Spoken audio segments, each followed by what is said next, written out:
नमस्कार, स्वागत है आपका राजनीति विद्यार्थी के साथ। देश में बेरोजगारी की एक बड़ी समस्या आन पड़ी है। देश में बेरोजगारी का आलम क्या है, यह अभी आपने हाल ही में एक वीडियो वायरल हुई थी भरूच जिले की, जिसमें देखा होगा काफी बड़ी संख्या में लोग एक कंपनी के बाहर इंटरव्यू के लिए लाइन में लगे हैं। वहां रेलिंग टूट जाती है।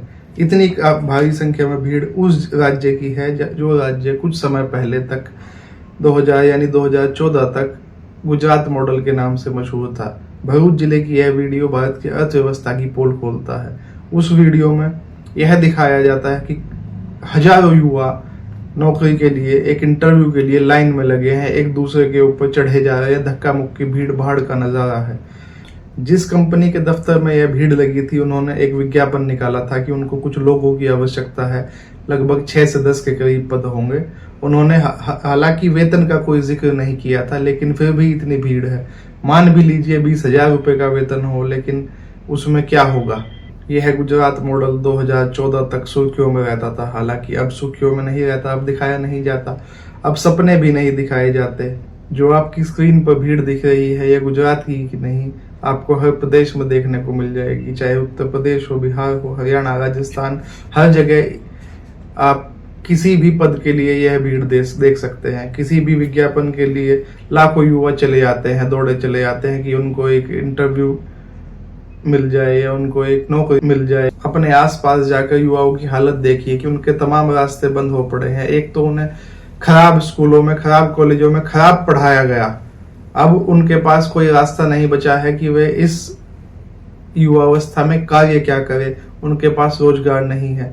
ये युवा अब सोचते हैं कि वह अब किसी लायक नहीं बचे हैं। उत्तर प्रदेश जैसे राज्य में तो 40-45 हजार पद के लिए, सिपाही की पदों के लिए 50 लाख तक आवेदन आ जाते हैं। और उसके बाद युवा तैयारी करते हैं, परीक्षा देते हैं, लेकिन पेपर लीक हो जाता है। नई परीक्षा की तारीख कब आएगी किसी को कोई अंदाजा नहीं।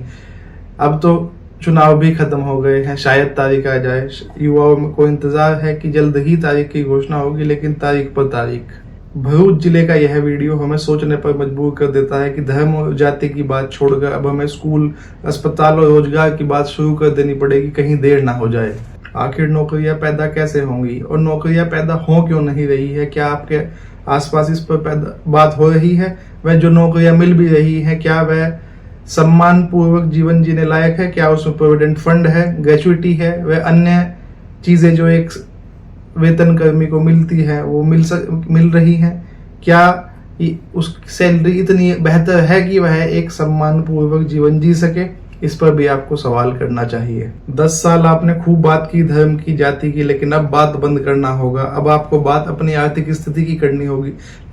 अगर अभी भी नहीं करेंगे तो ऐसा समय आ जाएगा कि हर दूसरा व्यक्ति अनाज की, राशन की लाइन में खड़ा दिखाई देगा, या इस तरह के किसी 10-15 हजार की नौकरी के लिए होटलों के बाहर लाइन में धक्का मुक्की और मारामारी करता फिरेगा। ये बेरोजगारी का आलम एक दिन जाकर अपराध की शक्ल लेगा।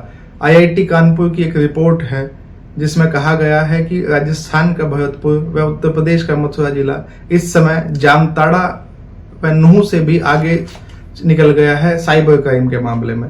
साइबर क्राइम में पहले जामताड़ा और नूह मेवात को सबसे ऊपर माना जाता था, यानी सबसे ज्यादा घटनाएं वहां से संचालित की जाती थी। लेकिन यह स्थान, यह रिकॉर्ड भी उनका तोड़ दिया है उत्तर प्रदेश के मथुरा और राजस्थान के भरतपुर जिले ने। उत्तर प्रदेश जिसमें राम राज की बात होती है, वहां यह हालात है। वहां साइबर क्राइम की घटनाएं इस समय बेहद बड़े संख्या में वहां से संचालित की जा रही है। और ये युवा जो इन घटनाओं को संचालित कर रहे हैं, ये कोई 5वीं, 10वीं, 8वीं पास नहीं है। यह इंटरनेट पर ठगी करने वाले लोग, यह पढ़े लिखे बेरोजगार हैं जिनको किसी न किसी कारण से नौकरी नहीं मिली, जिसकी वजह से यह अपराध की संगत में चले गए। वह लगातार मिलता हुआ इन्हें अपराध की वजह से लगातार जो धन मिलता रहा, उसकी वजह से इनके हौसले और बुलंद हो गए। वह सरकार द्वारा इन पर कोई एक्शन नहीं लिया गया। मथुरा भरतपुर से पहले नूह को साइबर क्राइम का गढ़ माना जाता है। जी हाँ, यह वही नूह मेवात है जहां पिछले वर्ष ही जिसको हिंसा की आग में झोंक दिया गया था, जहां पर सांप्रदायिक हिंसा हुई, हिंदू मुस्लिम विवाद हुआ एक यात्रा को लेकर। ये इलाका इतना पिछड़ा है कि आप अगर वहां से जाएंगे तो आपको 1980-90 के दशक के भारत की याद आ जाएगी। वहां सड़कें जर्जर अवस्था में है, स्कूलों की हालत बेहाल है, वह नौकरी का कोई ठिकाना नहीं। सरकार का इस तरफ ध्यान भी नहीं है, चाहे वह केंद्र सरकार हो या वहां पर राज्य सरकार, क्योंकि सरकार को इससे वोट नहीं मिलती है। सरकार को वोट तो जो पिछले साल हिंसा हुई उससे मिलेंगी। इसी कारण सरकार का ध्यान नहीं है इस ओर। इन हिंसा व सांप्रदायिक भाषणों से अपने आने वाली पीढ़ी को बचाइए व उन्हें शिक्षित बनाइए।